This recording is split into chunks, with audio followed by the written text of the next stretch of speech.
I bow to all the seekers of truth. The other day, I told you a little bit about the first center called as Muladhara Chakra and Kundalini, which is the residual consciousness in the triangular bone called as sacrum. As I told you that this is the pure desire power which has not yet been awakened and is not yet manifested within you, which resides here waiting for a moment to arise and to give you your second birth, your baptism. It makes you appeal. It gives you your self-realization. This pure desire is to be one with your spirit. This, unless and until it is fulfilled, those who are seeking will never be satisfied, whatever they may do. Now this first center is very important because this was the first center that was created when the primordial being started doing the job. This is the center of innocence, that is holiness. First thing that was created was holiness on this earth. This center is very important in all the human beings because animals have innocence, they have not lost it, while we have a right, or we can say we have a freedom to abandon it. We can do it. We can somehow or other destroy it by our so-called ideas of freedom. Now this center has a power to give us wisdom. Now wisdom is such a word that cannot be explained.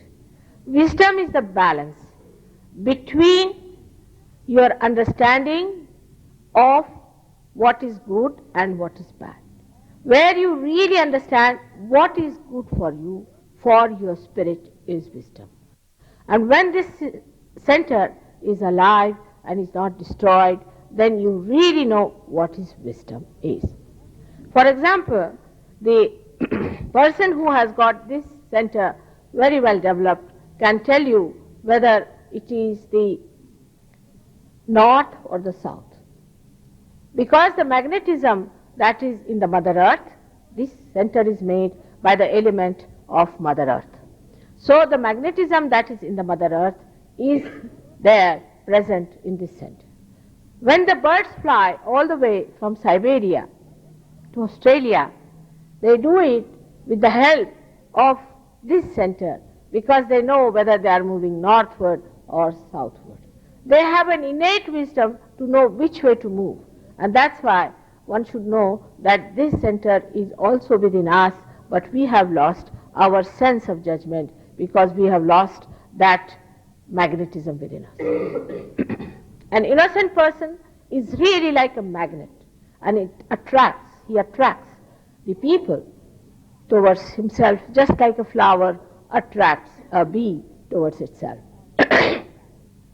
There are some fishes in which they have found actual magnetic field, and in some of them they have even found a regular magnet placed in certain fishes by which they know whether they are going north, south, east or west. This center in us can be destroyed by various ways, as I told you last time. Now if you see from the top there's a blue line coming down. This is the power of our desire, by which we desire, is the emotional side of a human being. When a person neglects his emotional side or does not respect his emotional side, then this center gets lost. It gets very much destroyed. The emotional side in these modern times is not well understood by human beings. I'm sorry to say, but it is very true that when you destroy this center, first thing that sets in is impotency or overactivity, like the rapist and all that are created because this center is neglected. Both things are just the same in the eyes of God. Any extreme is wrong. Now those people who say that you can be enlightened through sex are really, I don't know what to call them. Because she is your mother sitting down there. She is only your mother. She has no other child, and she is holiest of holy. She is the Holy Ghost within you. And if you want to sex on your mother, I don't know if people understand that here. In India it's impossible. We cannot understand this nonsense. So it's the same insult to your mother, like some people try to insult Mother Mary by putting Christ in a very awkward situation with her. It's something like that, we can say, happens when you start talking like this. It's a very great sin to do such a thing to your own mother, which is the Kundalini. And that's why the other day I told you, I have seen some people have Kundalini, which is all the time tossing her head and breaking her whole body and just feeling so helpless because she's made so weak, because the holiness from a person is vanished. Our idea of holiness has become so perverted, and to add up to that, we have now gurus to tell us that it's a very good thing to do, you'll go to heaven. Actually, they are very honest, they say you'll go to bottomless pit, and bottomless pit means hell. Why do you need a guru for this? Actually, you have mastered this art. In England when I went, I was amazed that they have sex they talk of sex and sex and sex, morning till evening. I don't understand. Like all important people talk, you see. That's how they go on talking about sex all the time. It's nothing but sex. It's so filthy. So filthy. They talk sex with the animals, sex with the children, I don't know what's happening to human beings. How can we that filthy? I wouldn't be surprised after some time we will have our bathrooms inside our drawing rooms. You see, there's something like our privacy. Something like our drawing room where we meet people. How can you talk of these things and how can you discuss these things which are so private and so sacred? And that's how you lose them or you lose balance over them. This is one of the things that's happening to us because God has given us freedom, we think we can do what we like. But we have lost our wisdom. We have lost. I don't know why this industrial revolution, or I don't know whom to blame, but we have lost our wisdom to understand that these things are injurious. If it is not, logically we can see, why do we develop diseases? With free sex, all the sailors, under law, have to have in every port arrangements for getting injections for all kinds of complications that they have from sex life. Why is it you do not feel healthier with it? You lose all your health, all your charm is gone from your face, you're sunken and you look so horrid. It is a very good sign just now to see how nature reacts to it. So one has to be wise to understand that God has given us this thing to us, not to be insulted, but for us to lead a good, normal, good married life. And not to waste our energies in this kind of thing. But when people start thinking about it, then it's even worse. Then what happens? That this shifts from there, the attention onto the other side, and it goes to the yellow side, goes to the brain. When you start thinking about it, definite it is that you will become impotent.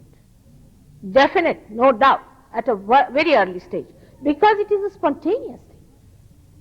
And when you start thinking about it, when your eye starts roving here and there, be sure your attention is gone to something which is so localized, which is so different, and which takes place only at a time when you are at a certain emotional spontaneity. It's very out of date to talk of these things to people, but if you are not careful about it, you have to find out the statistics of American young people, and you'll be amazed how many of them are suffering from horrible diseases. When I went to America, I found that 9 out of 10 young people who came to me were suffering from these horrible diseases, and most of them were impotent. It's a shocking thing. One has to face it as it is, and not to say, oh, I'm all right, I'm all right. This is not the way to look at things.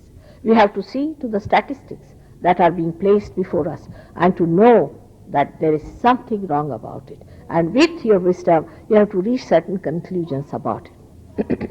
Now the second center, which I call as a Swadhisthana center, is also a very important center within us. The first center looks after all our excretion. It has got 4 petals. In the same way, in the pelvic plexus, which is manifested by that, which is a gross plexus within us, has also got 4 subplexuses. Now another one that we have is the Swadhisthana center, which is the second center. Second center has got 6 petals, and it supplies or it manifests in the gross, the aortic plexus, which also has got 6 subplexuses. Now this center is very important for us in the modern times. It's extremely important, and I think neglect of this center can create lots of problems. Now this center, if you see, is connected with the brain, and this center is responsible for our action, is the center of our creativity. When we think of the future, when we do any physical work, we use this center for that purpose. And one has to understand that these days we are developing lots of diseases because we have not understood what is the function of this center is. The foremost function of this center is to convert the fat cells for the use of the grey matter in the head. When we think too much, all the time about the future we plan, we go on planning into all details, what happens is that this poor center has to work very hard to produce new cells one after another for the use of your brain. Apart from that, it has to do many other functions. It has to look after your liver, it has to look after your spleen, it has to look after your pancreas, your kidneys, and also uterus among women. If you start thinking too much, all the time thinking, if you cannot stop your thinking, all the time your brain goes on thinking, a sort of a thinking process starts without your control, then poor this center has to work all that, your liver goes out. When your liver goes out, you must know that liver is one of the most important things within us because it nourishes our attention. Chitta. It nourishes our chitta. Now this attention, whenever it is spoiled because there are certain poisons within us. It can be physical poisons, it can be mental poisons, it can be emotional poisons, any kind of poisons there are, especially the physical and the emotional ones, they go to this liver which sorts it out. This is the function of this liver, is to sort it out. But when you are not giving it sufficient energy, you are using it for thinking, then poor this center is left behind. It has no nourishment, nobody looks after it, it becomes sluggish. When it becomes sluggish, all the heat accumulates in the liver. And such a person doesn't get any temperature till he gets cirrhosis and he dies. Now when thinking goes on too much, people get tired of thinking too much. So they think that let's have something that will take us away from thinking, which will give us a kick outside. So they take some sort of a drug or a drink or alcohol and all that. All the saints in the world have said that alcohol is very dangerous for life. The reason is it goes against our awareness. This is a fact. You know that after taking a drink, our awareness becomes blurred or excited. It's not normal. That is the reason they said no. In Sahaja Yoga, I do not say don't do this or don't do that. I only want you to come to Sahaja Yoga, get your realization, and then you will not ask for it.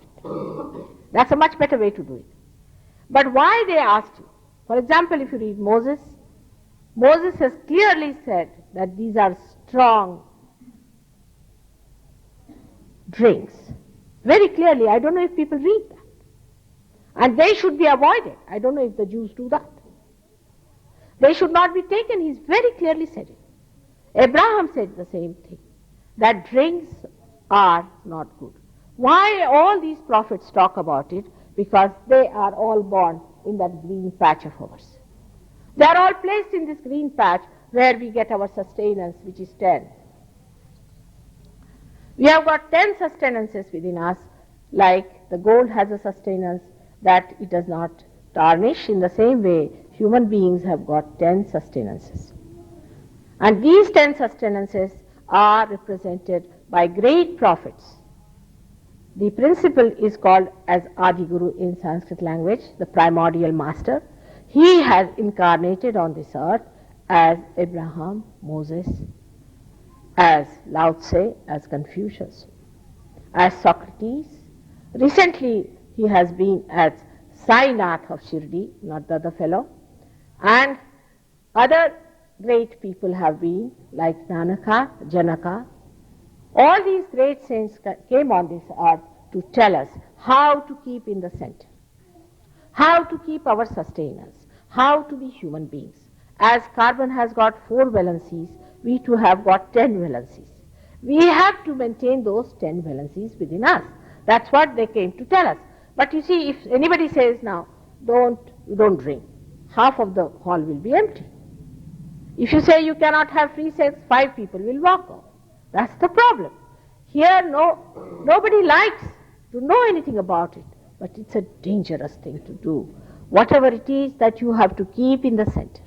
You have to be in the center. And how to keep in the center is not to go to extreme, be moderate. And moderate life is the best way. But even if you have not been, doesn't matter.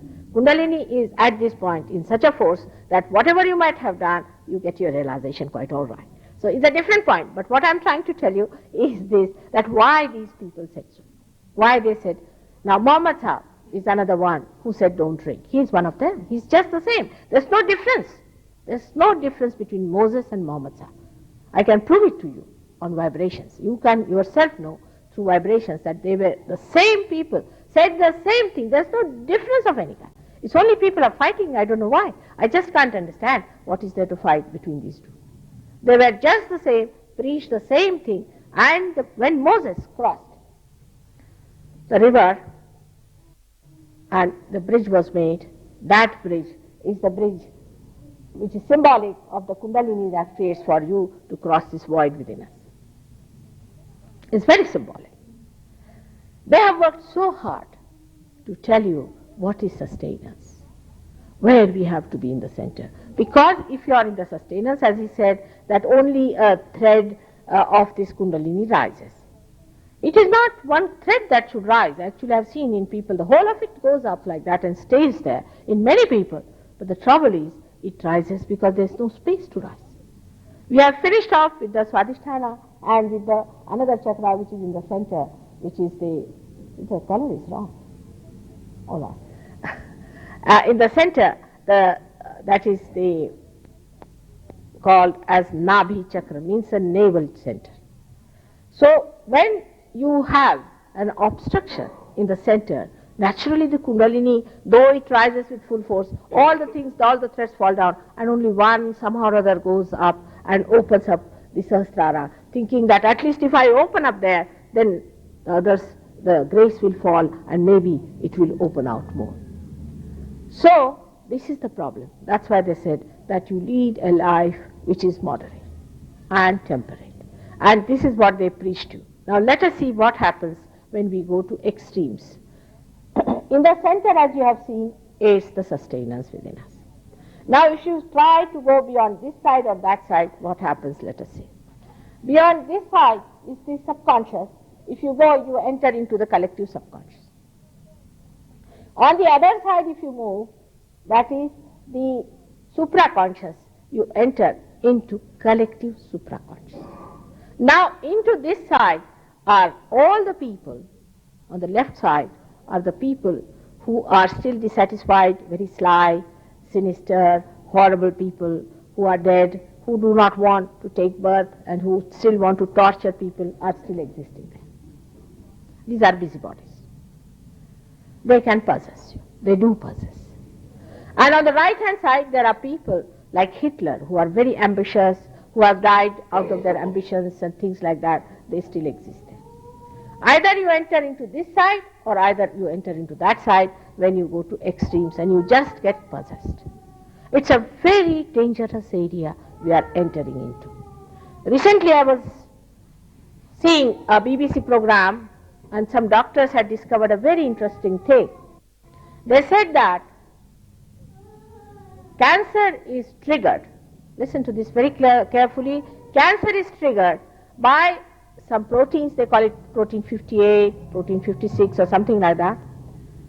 When these proteins attack us from some unknown areas within us, which are built within us since our creation. What are these areas? I mean, this I have been telling for so many years, is the left side and the right side, the two extremes. Now what do we do when we go to the right side? Right side is the area where you think too much, where you project yourself in the future. Now like that you go on, then you start becoming a person who is more interested in the future than in the present. The center is the present. Now you start projecting your mind into that. When you start projecting your mind too much into that, you start moving into that side. With that, anybody who is an austere person, they think that if you are a very austere person, you lead a life of celibacy and all these nonsensical things, you see. All this is absolutely nonsensical. If you lead a life of celibacy, it's not going to help you at all. On the contrary, such a person becomes an extremely dry personality and ultimately dies of heart attack. And such a person is so hard-headed, so hot-tempered, that you must take a barge pole before you meet such a person. They are so cursing type, I mean so unaware of other people's health or anything, that they can curse anyone. And this is their job, is to curse this one and curse that one and curse that one. They're extremely dry people. They might take to social work in the name of God. Oh, they'll work like hell for the poor. They're thinking they're saving the poor and doing this and that. And while if you see them any other time, you'll be sure that such a person is absolutely burning with fire. They have a horrible liver, very hot temper. There's no sweetness about them. There's no magnetism about them. All the people run away from them. They're like Boy Scouts, you see, sitting on everybody's head. Do this, do that, you haven't done this, what are you doing? They will not sleep themselves and not allow anybody to sleep. They think that everybody is supposed to work under their thumb, and these are the people who are very ego-oriented, as shown there, are the people who move on to the right-hand side. Any austere ideas about religion can take you to this side. And this austerity is very dangerous for human beings because it cuts you off from the whole. Such a person may be entrapped or possessed by some sort of a personality on the right-hand side. I know of a lady who is very well known in India and who's got a big prize and this and that for her social work. I happened to see her first time on an aeroplane when she had no prizes and all that. She came with some sort of an odd stuff with her and she wanted to sit in the front seat. So the air hostess said, I'm sorry, this is reserved for some children who are sick and they have to go by this plane and we can't give you this. And the mother is there. She started fighting with the mother. How many sick have you cured? What do you think of yourself? And this and that. And she was just jumping from here to there and there to there and there to there. And she wouldn't allow the plane to leave. And for half an hour she was fighting to sit down there. And the amount of abuses she used for the air hostess, I was amazed. And she's supposed to be a woman who should be given a peace prize or something like that. I don't know, there was no peace on her face, neither around her, and everybody was so disturbed with the way she was on about it. It was really shocking to see this personality who was so hot-tempered and so meticulous about things. And she was arguing with her, this was my seat, and this was this, and this was that. Thank God, then they got her out, and the plane left the place. But I'm telling you, such people can be so frantically hot-tempered, and can be so unaware of your presence there that you have to be very, very careful with them. Such people may look to be very, very successful in life, you see, and when they walk they have a upper lip and all sorts of things, you see. But it takes no time for them to realize that it's all tomfoolery going on. This kind of ego orientation can lead you to nothing but stupidity.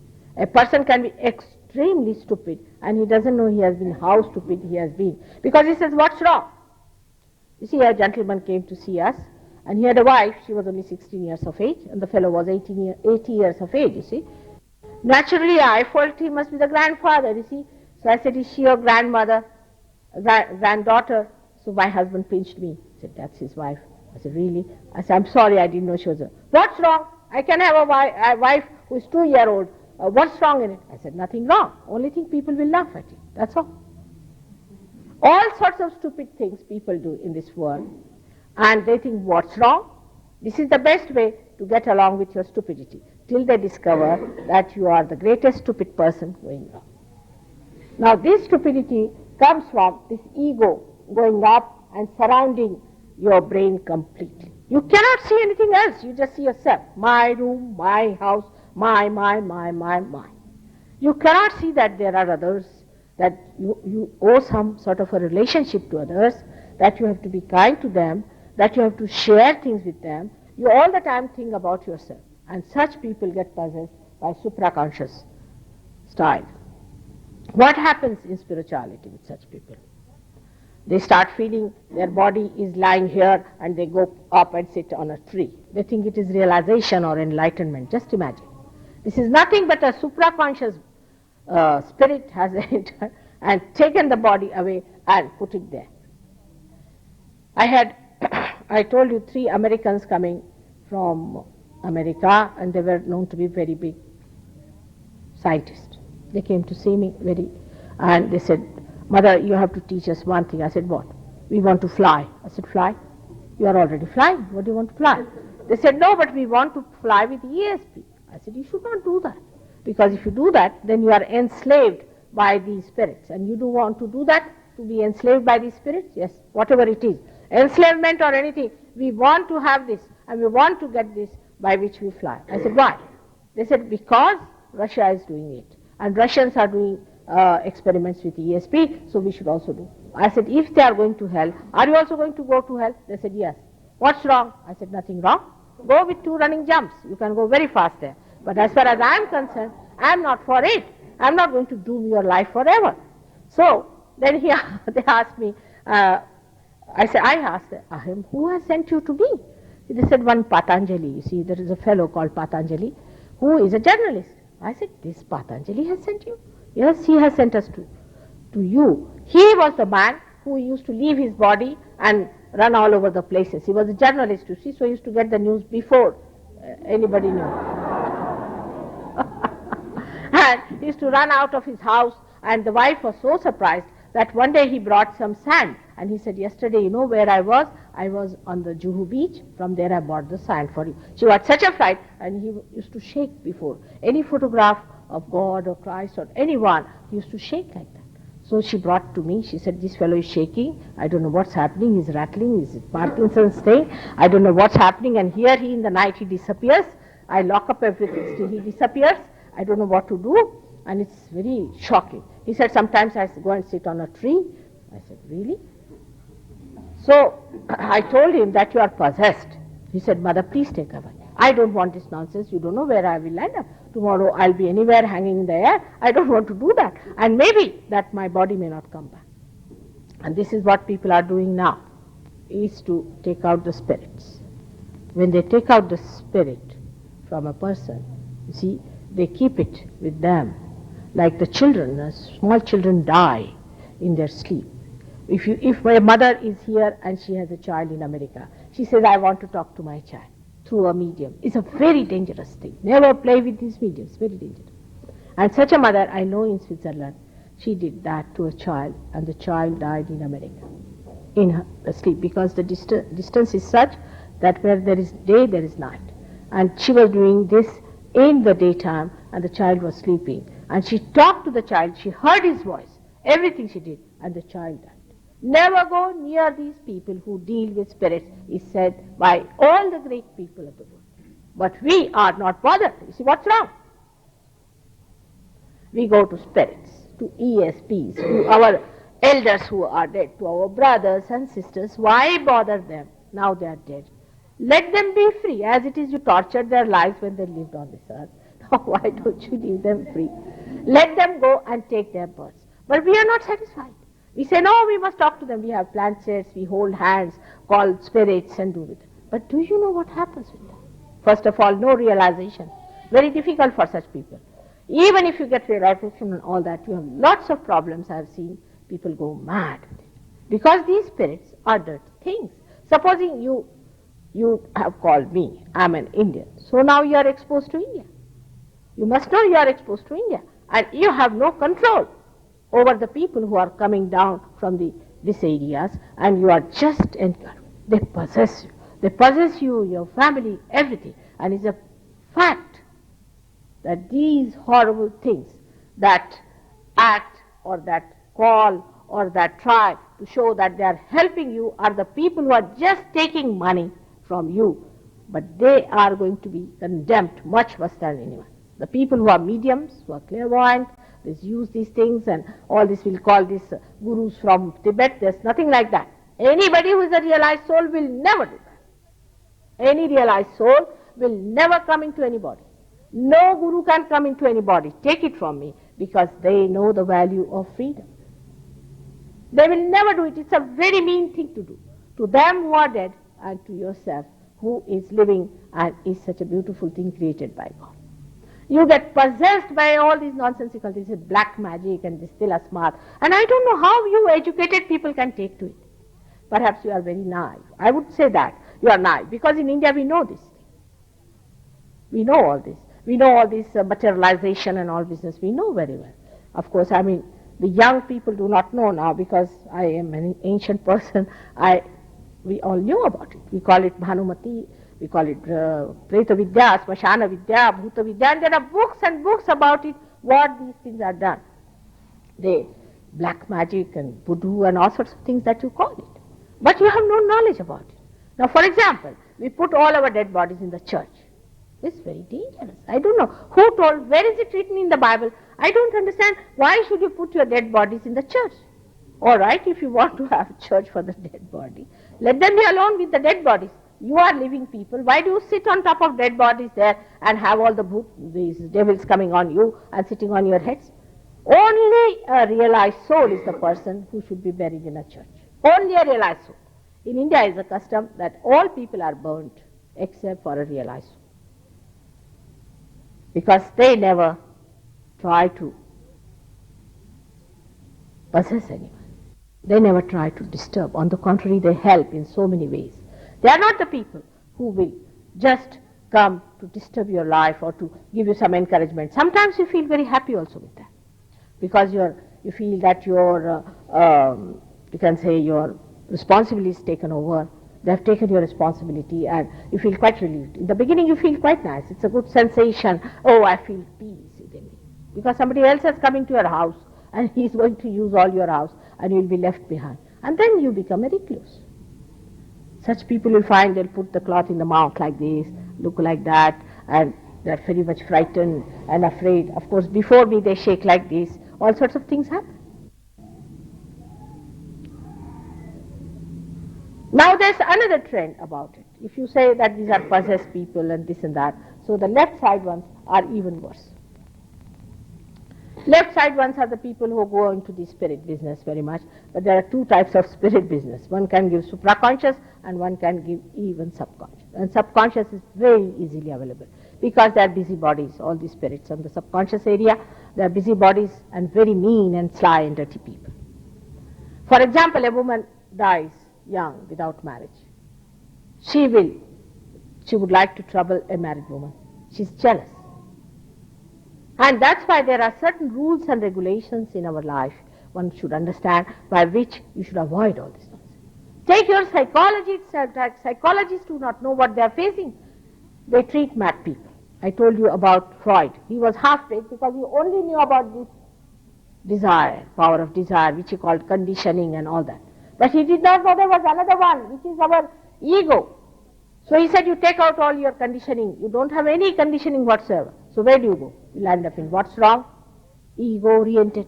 Then you form another cult by saying, we must destroy our cult. You go on saying to yourself, oh, you are good for nothing, you are useless all the time. Kill your ego. So you become a recluse. These two things happen with the extremes of this movement, of this center.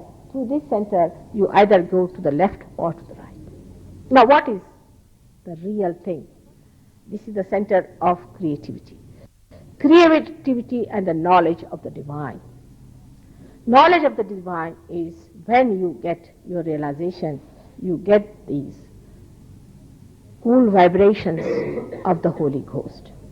And you have to know how to raise the Kundalini of others, and you have to know how to correct yourself, you have to know how to know all these centers, and also you have to find out all the absolute questions you have got within your mind. This has to happen to you. This realization has to happen, because this is in your own right you are having. Now you are a human being and you have to become a superhuman being. I am not doing anything about it. As I say, I am just cashing your bank accounts. But if bank accounts are so much on the left or the right, it's rather difficult. You have to give lots of grace marks and sort of overdrafts are there. So one has to understand that better be in the center. Not to go to these things. Why? Why? For what? What are you going to gain out of these things? Are you going to go to your spirit? Are you going to become yourself? Why? Just for a little gain here and a little gain there. Why are you going to these horrid people? They will take you to such a horrible extreme that maybe you may not be able to return. In London, I was surprised. There was a doctor whom I knew by relationship, and he came to see me and he said, I've lost all my jobs, everything, because I'm very depressed. I can't work. I don't know what happens to me. I'm extremely depressed. I've lost zest to work. I do not feel anything. I'm just gone. I'm very depressed. And every time I try to work, I get again depressed. I'm very tired. I asked him, did he go to any one of these tantrikas and these type of places? He said, never. But my grandfather was a tantric. He used to do this black magic business. And now see, the grandson is suffering because of that. Later on, he was cured. We have one Australian here who was a Russian doctor. His grandmother had a habit of taking the child to the cemetery in the early ages of his life. He remembers that very well. And after some time, he became so depressed. He lost his job. He couldn't work. He used to get a headache and all sorts of things used to happen. And cramps used to come in his hands. When he came to me, he got cured.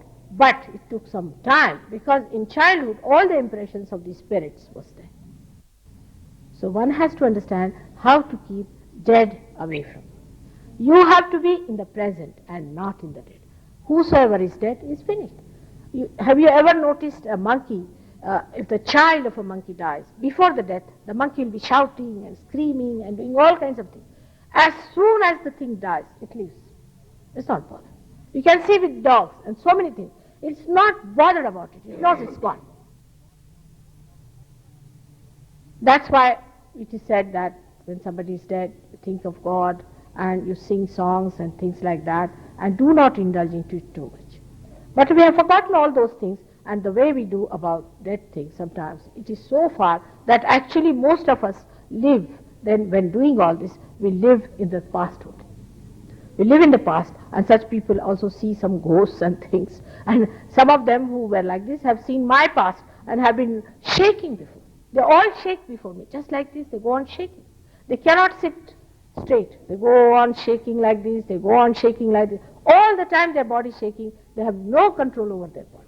So one has to understand that these things are absolutely dangerous for human beings. We are human beings, we are not dead bodies, we are not that. But the worst thing is that those who indulge into these things are caught up by the proteins, which doctors have said are nothing but these dead spirits. They are saying proteins because they don't understand. These are the dead spirits. Cancer is caused only by the attack of the dead spirits.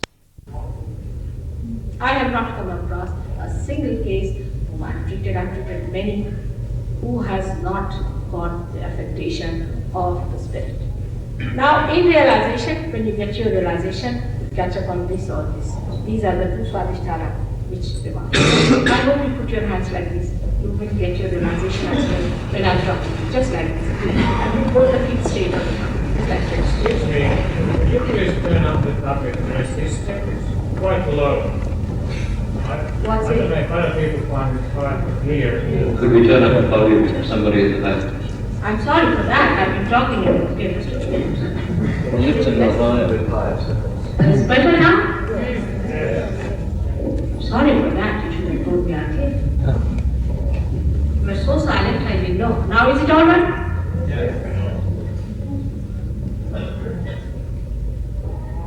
Now, I was telling you that when you put your hands like this, first the cool breeze starts blowing, alright? But when you have got your realization, you put your hand on somebody to test it, you catch on this one, that means it is unauthorized.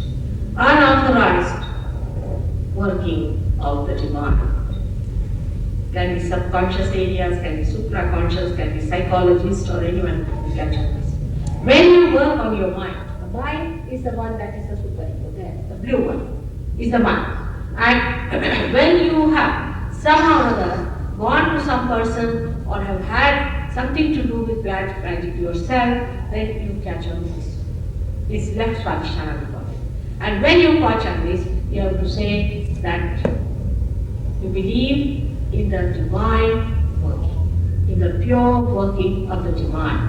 And that's called as Nirmala Vidya. Nirmala means pure. The pure knowledge of the technique, how to raise your kundalini. When you say that, this gets all right and the spirit sleep. There are many people who have come to me who are blind. Now they say, how by kundalini you cure back pain? What do you do about it? Nothing. I just give them kundalini awakening. Then when the kundalini awakens, when she goes to this center, which is the second center within us, the enlightenment takes place, the deity there of creativity gets awakened.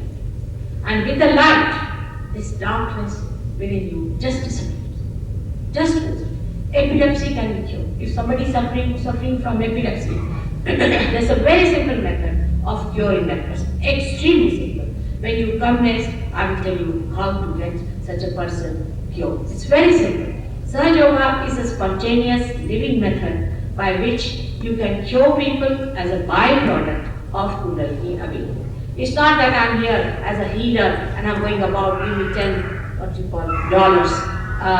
for healing. It's not that. It's just when Kundalini gets awakened, you get cured. You get a good health. Because the Kundalini passes through this center which is responsible for your physical side. If your physical side is alright, then your health is alright. But there are other things with you. There's emotional side, there is also you have got your mental side, and also you have got above all is the spiritual.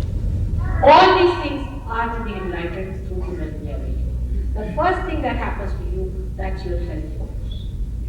No doubt. All kinds of things like paralysis, cancer, diabetes. Diabetes is curable by Sahaja.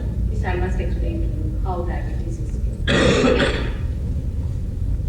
Diabetes is caused by people who think too much again. Who think too much, so the center has to work very hard and it cannot give sufficient attention to the pancreas which is on the left hand side. Because of that, the left hand side becomes frozen and the right hand side is working very hard. Now how do you cure your diabetes? Only way is if you have a realized soul, you give vibrations to the pancreas and give a balance to a person. There's a way of balancing it. If you can balance the thing, people get rid of their diabetes. Arthritis also can be cured. But now I must tell you about the spleen, which is a very important thing in us, and I think every one of you must understand it in full way. Spleen, we do not know how important it is within us. It is the speedometer. It looks after the speed we have.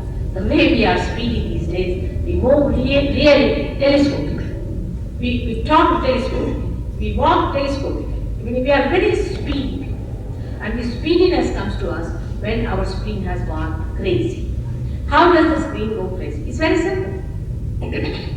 Now, spleen is there to create new blood corpuscles, red blood corpuscles, to meet all the emergencies you go through. For example, you are eating your food, and it's an emergency, you need more RBCs, red blood corpuscles, so this spleen starts emitting more red blood corpuscles. But at the same time, you have the 9 o'clock news, and you hear something horrid, another emergency is created. Then suddenly you eat your food and run, third emergency is created. Poor spleen gets absolutely crazy. It does not know when to produce what blood cells. It doesn't know what to do with you, because suddenly you have 3-4 things together. You'll be having your breakfast, putting one foot on the car, you're having your breakfast, talking to somebody that side, hear somebody just saying, get in, and all this going on simultaneously. Poor this spleen doesn't know which way to move. So it becomes crazy. And then the attack comes somehow. And blood cancer is set. Blood cancer is the result of speediness. So one has to be very careful that our spleen must be alright. I am warning you as a mother. Now, I know these problems, we have cured blood cancer, but it's a horrible disease, and once it gets over, within 1 week they say it finishes. Now, we have cured many patients of blood cancer which were declared to be dead after 8 days. You see, that's how they give a certificate, after 8 days or after 1 month. That's the certificate you get in the hospital, you will die. But in Sahaja Yoga, one can try to cure them. They have been cured, and when they went to the doctors, oh, they said, I know it was very remarkable, but we can't believe it was surgery. Even if a doctor is cured, they say, oh, this doctor has gone mad. He's talking like this. How can I? Here they have certified the person is going to die within 8 days, and there he is cured and going strong after 2 years also. They say there must be something. They do not want to accept because this challenges their knowledge. But I am not here to take away their profession. They can have lots of patients. I am not here to cure them. It's just the seekers who come to me for realization are blessed by divine grace, and they get bring to heaven. They get cured because they are seekers. They are the men of God. And they have to become the prophets. When they become the prophets, in this era, they have to convert others in the same way, and they will make them prophets. It's said by William Blake about 100 years back. He has described all these things in his book, Milton Will Be Survived. He has gone to such a limit of prophecy that he was such a seer that he has even described where I lived, Surrey Hills. The first beacons will be lit in Surrey Hills, and also he has said where our ashram is going to be in the ruins, because we had no money, so they purchased a ruined place. In the ruins, the foundations will be laid in Lambeth Vale, and there it is, our ashram is. It has come to Lambeth Vale, and here is her loom vibrates the sinew of love. And Lambeth Vale, and he says, this is going to become the Jerusalem. Just imagine, a person 100 years back could see, he was such a seer, and he has written all about it. But human beings are not sensitive to things. I went to see his exhibition. He was a great artist. I was amazed. They were just seeing how he has shown nude women in the hair. Just imagine. We went there to see this. I mean, this is like we went to see a flower show, and there you are picking up all the filth and dirt. Is this the way to look at beautiful things? See for beauty and think of beauty. And then you are beauty. Why should you desire exotic things in life? Why should you not desire something that's so beautiful, and that is your spirit? This is the second center I have told you. This is the one which limits our religion, in the sense of our sustenance, not the religion the way you understand. Because all these religions are just like flowers on one living tree, have been plucked by people, and they say, this is mine, this is mine, this is mine. And they have made these flowers very ugly, and such flowers are decaying. The whole attention should be on becoming a spirit. If it is not, the rest of it is not God's work. God's work is just to awaken your if he is the living God, he has to do the living.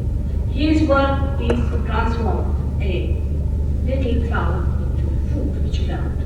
In the same way, you cannot pulsate the Kundalini, but it will pulsate when you come to Sahaja Yoga. You will see with your naked eyes the pulsation rising over here, and you can see your baptism taking place. It is written by so many people, and they have said, like Kabir Das has clearly said, we had a great poet called Kabir Das who has described Sahaja Yoga about 300-400 years back. And we had Abhishakaracharya who has very clearly said all these things that I am telling you, but this was a knowledge limited to few people. Even Krishna talked to one Arjuna, Christ talked to some multitudes, and they crucified him. Because they couldn't understand what was talking, what was said to crucify. They did not remember. Moses, how many people recognized him? Abraham, how many people recognized him? They were never recognized, never understood. That was the problem. And this is what one has to understand. That the time is done. The time has come now to recognize, to understand, to recognize yourself that you are the spirit, not this body, not this mind, not this ego, but you are the spirit and not the gurus, so called. The one who does not give you the spiritual realization is not you. It's not you. You must understand, this is the thing of Guru, the primordial master, who tells you to be the center, who tells you all the things that are to be done in the name of religion. In the name of religion, everyone has said the same thing. Now, I don't say anything like that because I know how to handle the situation. We had a doctor in London who was an alcoholic who came to me. He got his realization, and next day he gave me. He just didn't want to have it. He said, no, I'm enjoying myself, I'm not bored, I don't even remember it. But we went to Germany, and he said that after 2-3 months, he said, I used to like the wine, let me try how it is. So when he had that one, when he had it, he felt like vomiting. Absolutely, he said it was smelling like a corn put in the water. He never smelled that way before. And he just felt like vomiting. It was very nauseating, and he just gave it up. What happens really is that when you get your awakening, your religion is enlightened within you. Then I don't have to tell you, don't steal, don't talk daily, don't do this. Like my own daughter has a granddaughter. I mean, I have a granddaughter who is a realized soul, 2 children. 2 granddaughters are realized souls. And one of them came later, but she said, grandmother, did you have to read this stupid thing called as moral science? I said, no, why? It's foolish, isn't it? They tell us don't not tell lies, don't steal. Are we servants? Why should we tell lies? Why should they tell us all these things? I don't like it. So the little one says, oh, they are all stupid people. How can they say like this? Why should we do it? There's no temptation. We don't have to say lead us not to temptation. You are awake. You are dharmaizing. You sustain us. Like we are human beings. If you have to pass through a dirty lane, then we cannot do it. We feel horrible. We close our noses. We feel the smell of the dirt and the pig. But you take a horse, he already walks very nicely. He's not bothered. He doesn't make the smell. In the same way, your awareness makes you like. Then, whatever is sinful, we don't like it. We just don't like it. Whatever takes you away from spirit, you don't like it. Because you lose your vibrations. Lose your vibration. Now, another center is also very important, which is for our well-being, or as Navi Chakra, which I'll tell you next time, because already I have told you quite elaborately. Moreover, I would like to have questions from you today also. But like last time, don't go on asking questions and the same person asking. One person should ask only one question and a sensible question. Because you are seekers, don't waste your time and don't waste the time of others. Right? Thank you very much.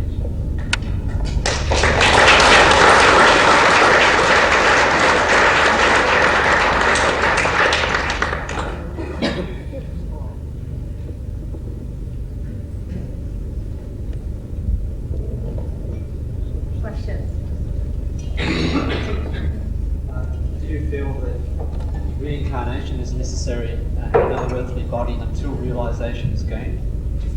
Is reincarnation necessary until realization?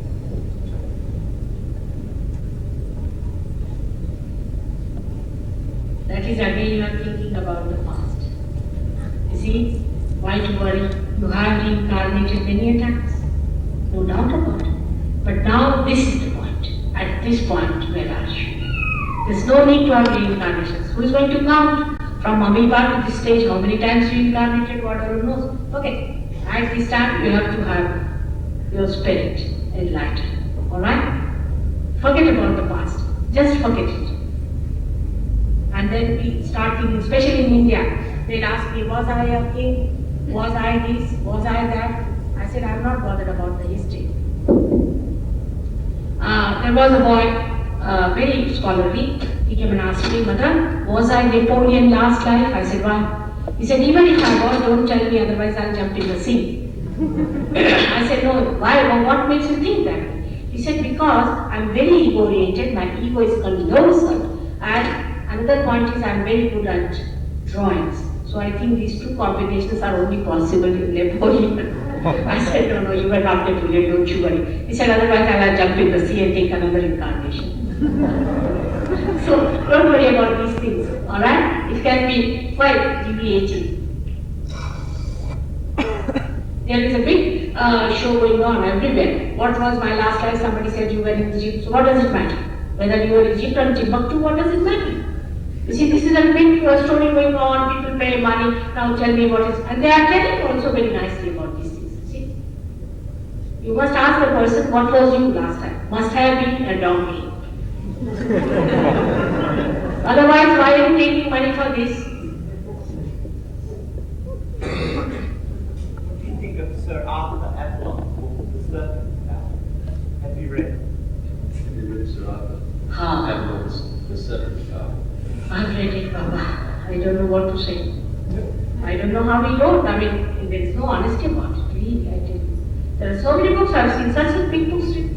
I was surprised how could you write such books without knowing anything. Anything whatsoever. It's so confused, contradictory, all that. But how could I always had a great admiration for Western people that they were honest. Whether they did wrong or they were thieves or anything, they were honest about it. But this fellow, I don't know from where did he get such courage to write about Kundalini without knowing a word about it. Horrible. Absolutely. All these books, so many, like this Gopi Krishna's book I read, is like a person coming from a village and putting his hands into the plug and saying that I got a shock. He doesn't know anything. They're so naive, not only naive, but in his case, I think he's not entitled. He is not suitable.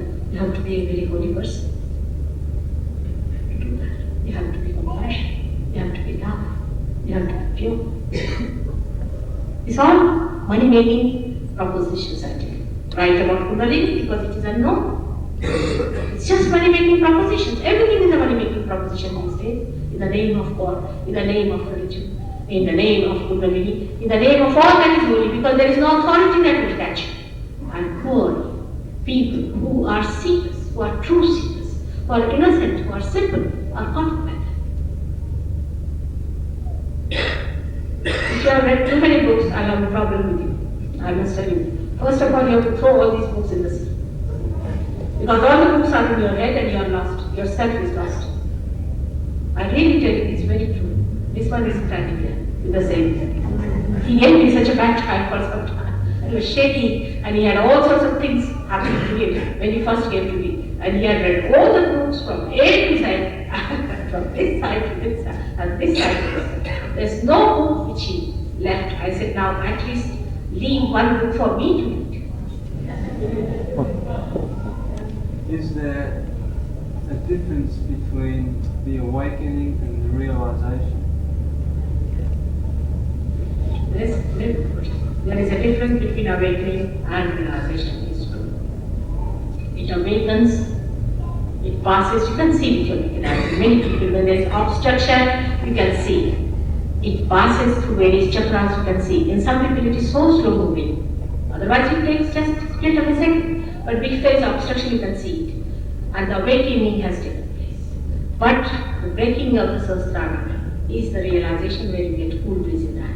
If you don't get cool breeze in the hand, at least you must get cool breeze here. Minimum. Sometimes this center is very bad in many people.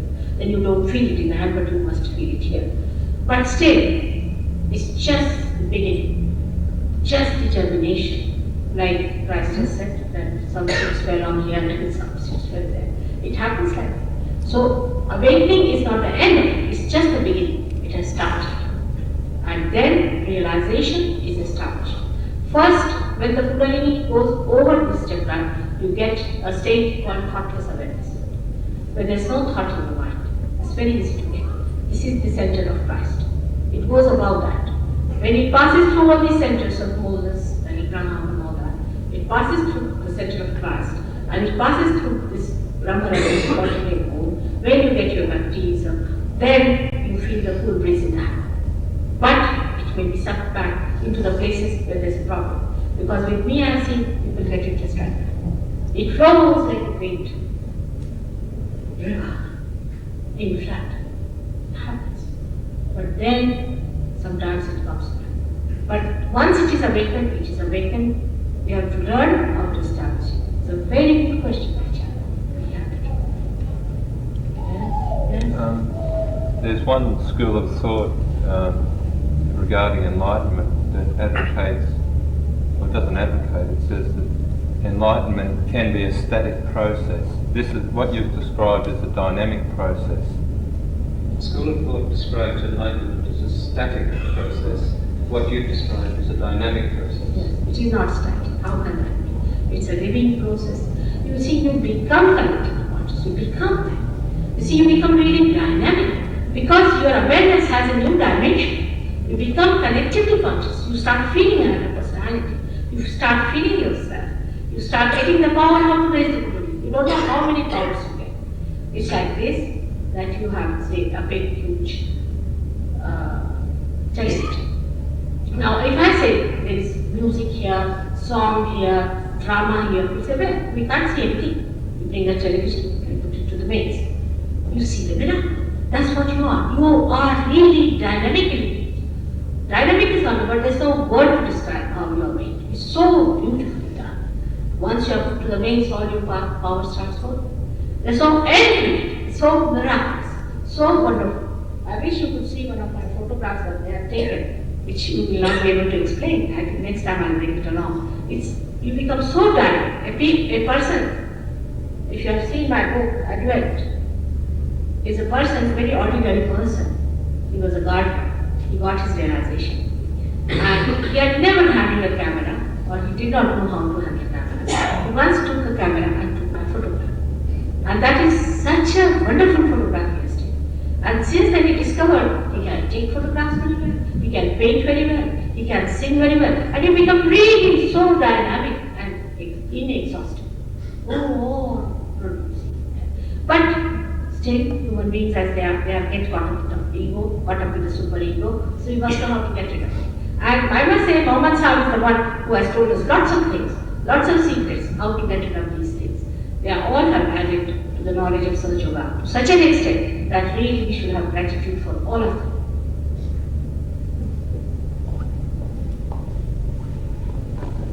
What is the difference between the mind or consciousness and the spirit? And is it the spirit or the consciousness which is enlightened?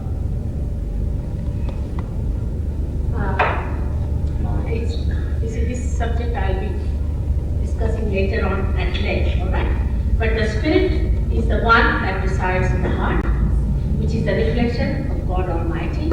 By knowing the spirit, only you become collectively conscious, and that's why you know the universal being, which is God. This is in simple understanding. And the other is mind, is that black thing you see there. Is the mind, which is the conditioned stuff called as suffering.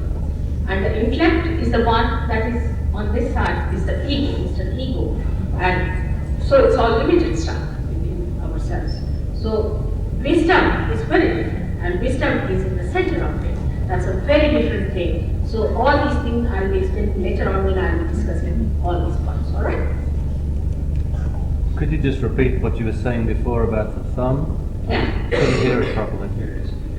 You see, these fingers, as you see them, you have seen them clearly, are suggestive of the centers that are within us. Now, this finger, if you see the thumb, has got the same color as that. So when you find a burning on your fingers, on the thumbs, or you find numbness is even bad, because numbness is a suggestion of death, or say towards death, or thinking of death, all these things. Like I've seen people from Sweden, young people, they all have none figures. When I fed them, I said, what are you doing? Young people. They said, we are planning how to commit suicide. This is the result of their affluence. Just look at that. Young people from 70 to 21 are just planning how to commit suicide. And there's a competition between the Swiss and the Swedish. So, and these days, Swiss are higher. Now, this thumb is responsible for this set. If you have a problem in your liver, you feel this, plus this. Now, this is it. You can see that. Now, I think you have got the book. Please buy the book from these people, which is, of course, is at a very nominal price, whatever they have taken for printing, and go through it and see for yourself what it is. All right?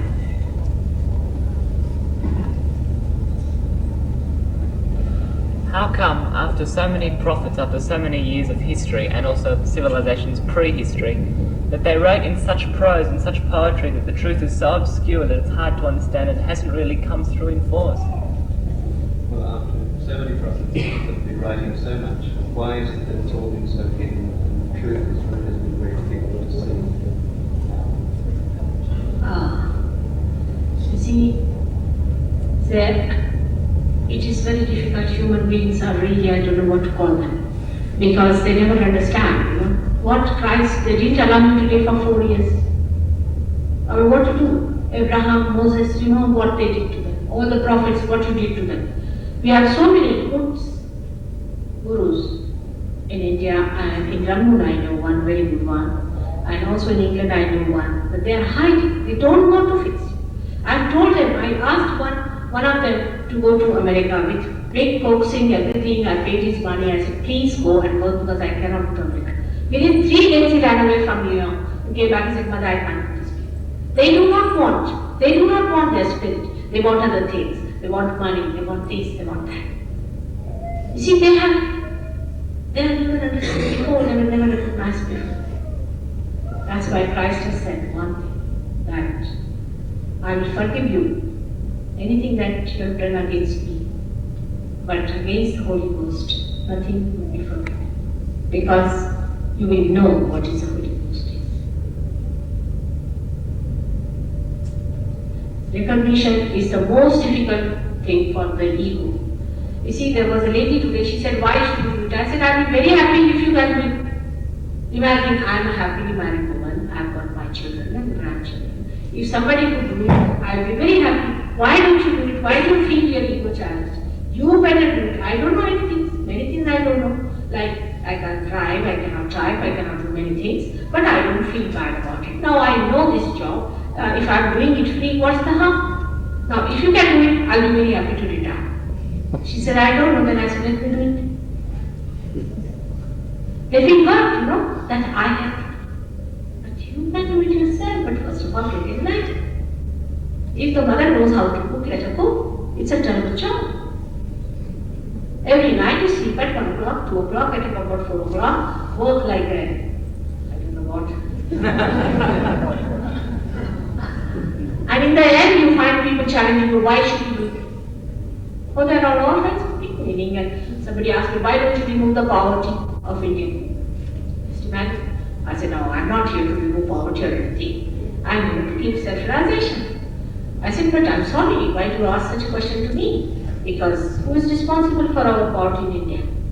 Who is? I shouldn't say that. I'm sitting here in England on your soil. Who is responsible for the poverty of India? Such a question you are asking me, you please answer. 300 years they ruled us. And now he is teaching me that I should go and remove the poverty of India. Just think of it. The second question comes up. The great learned man, you see. He says that, what about your population problem? Why don't you solve it? I said, I'm sorry, you are also responsible for that. He said, how? How do we increase your population? I said, you do. He said, how? It's very simple. In this country of yours, this great country of yours, every week 2 children are killed by the parents. Legitimate children are killed by the parents. Now, which fool would like to take part in this country of yours? We have to get the laws, because you don't have good parents, good mothers. Mothers are becoming liberated, husbands are becoming abandoned. Now, who would like to take birth? And you are having minus growth. So who should bear the fruit? Because last judgment has started, people are taking their part. We have to bear the load in India, and you are blaming us for overpopulation. What should they do? It's a fact, I tell you, it's a fact. If you don't have good families, if you don't have love, don't have good homes, why should children be born to you? Will you be born to a family where the father is a drunkard and mother is, what do you call it, liberated?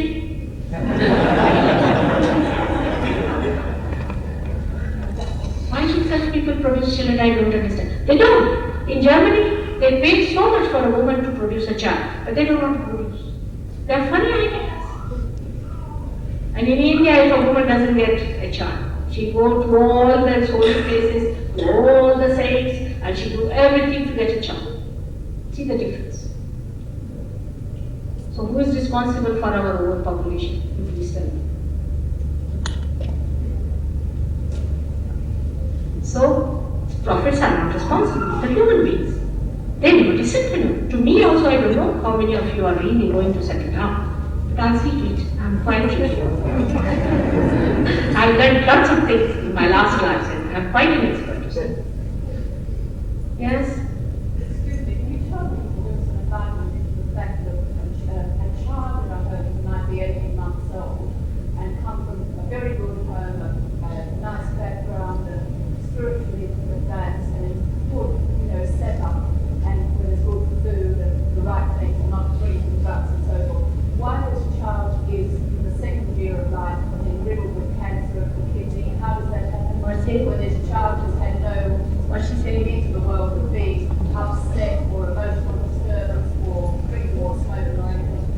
Why does the child, who's what she describes as a good home with all the balance, dharma and so on, why does that child 2 years of age die of cancer? No, I must see the child.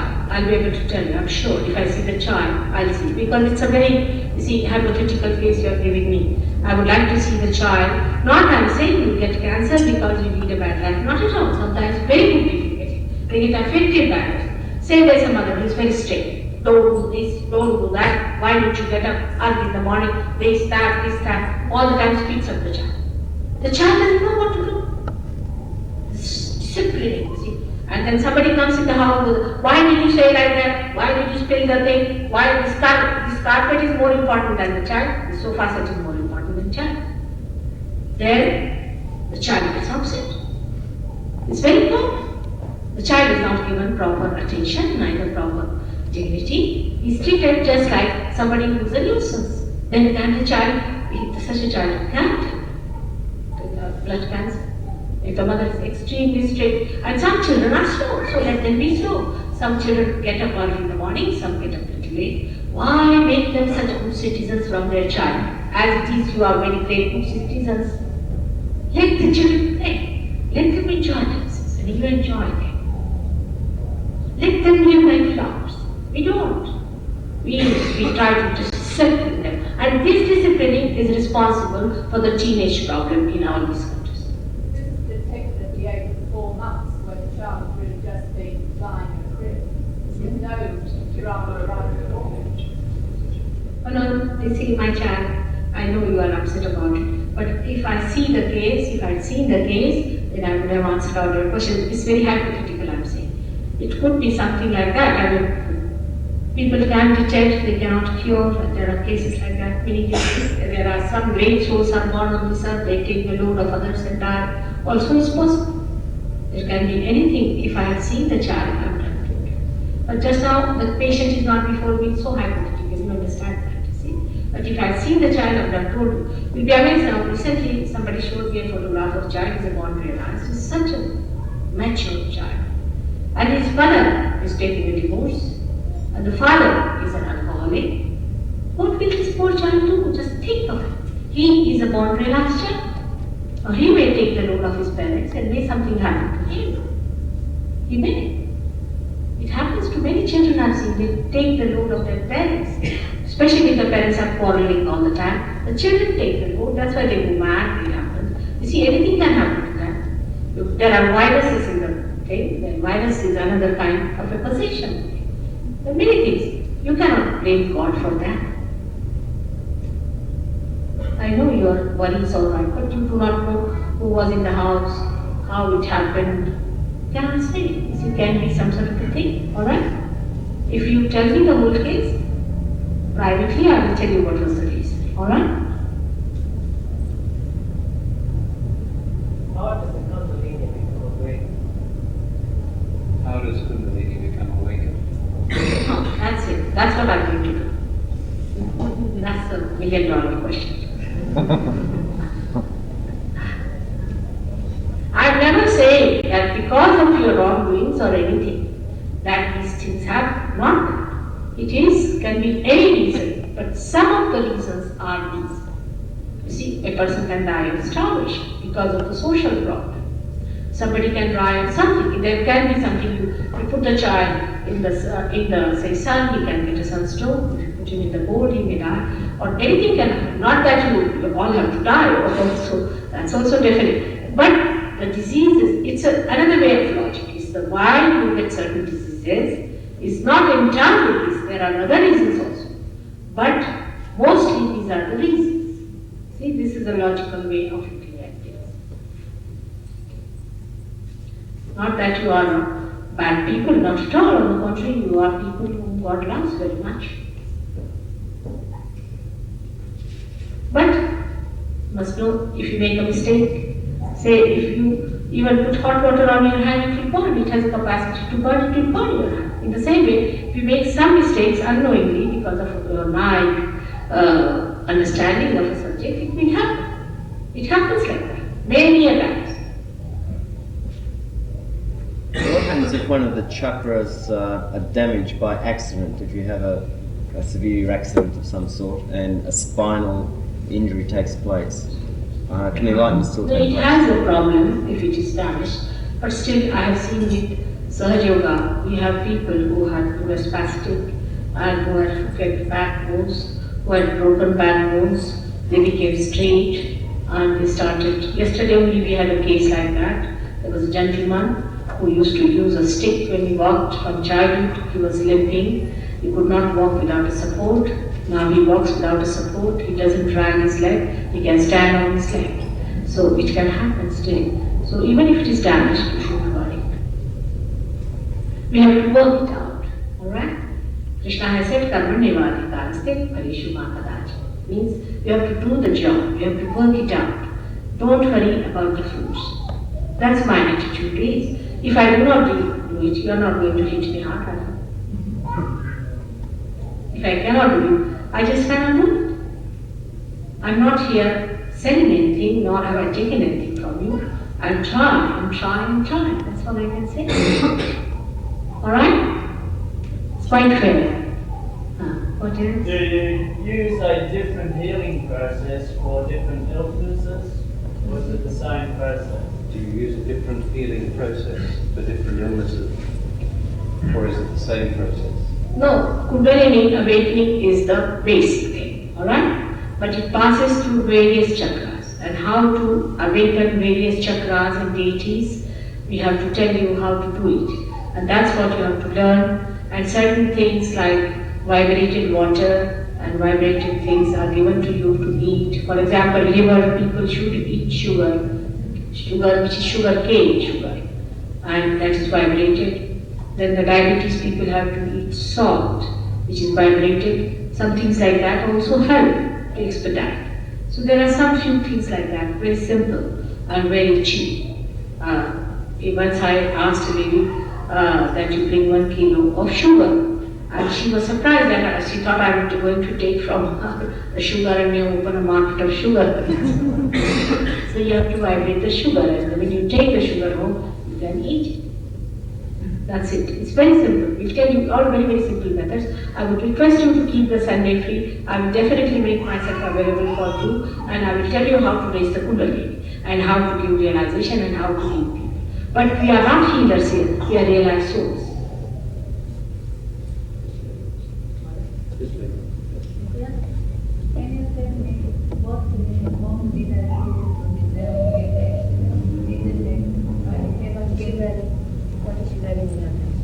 I had an accident.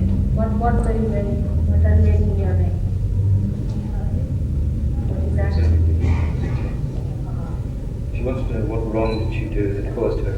No, she may not have anything any wrong, but I will tell you what is the matter, but in private. But I'll tell you what happens, how the accidents take place.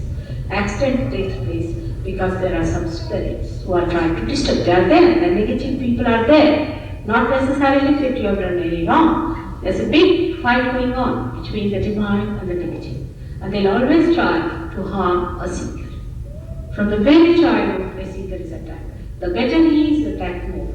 It's very common, I've seen it. But I'm here to cure it. I know it happens. It's very bad, but they are doing it, and they do it all the time. They're just waiting. Even when you get your realization, when you go out, they'll catch you. And they put ideas into your head. They do all kinds of things. So this is one idea you should take out from your mind, that if there is any pain or any trouble, it is because of your wrong or any mistakes. It can be the negative forces which are acting on you, which are working it out. Even on the road, you will find one spot, you will always find an accident. But if you are a realized soul, if you even meet an accident, then you do not get into trouble, and nobody gets. If you are in the car, or in the bus, or even in the train. It is an experience of many people. You are always saved. This is the difference. Because all the angels look after you. Why do negative forces want to harm people? I mean, I can't understand why they would do that. You better go and ask them. Well, I would if you could, but I don't understand. You see, they're sadists. They enjoy hurting others. They're sadists. They like to destroy. They are destroying forces which are at play. They're all trying to destroy us in many ways. We have to be conscious of them and understand. They're very subtle and they're very attractive. You do not know. Now the destruction is not going to come from outside, it is going to come from within. One has to understand all these things through Sahaja Yoga. When you have light, you start seeing them, how they act and how they work it out. How should we protect ourselves from that? How should they protect themselves from this? Yes, that is very important, and that's why I'm saying you must come where he's saying we'll teach you everything. So many things are to be taught, isn't it? How to protect, that's very important. Very important. You are to be protected, no doubt. Now, is it over? I think we have had enough of it. Let's have the Kundalini awakening, alright? Just you have to take out your shoes because you see Mother Earth also helps us.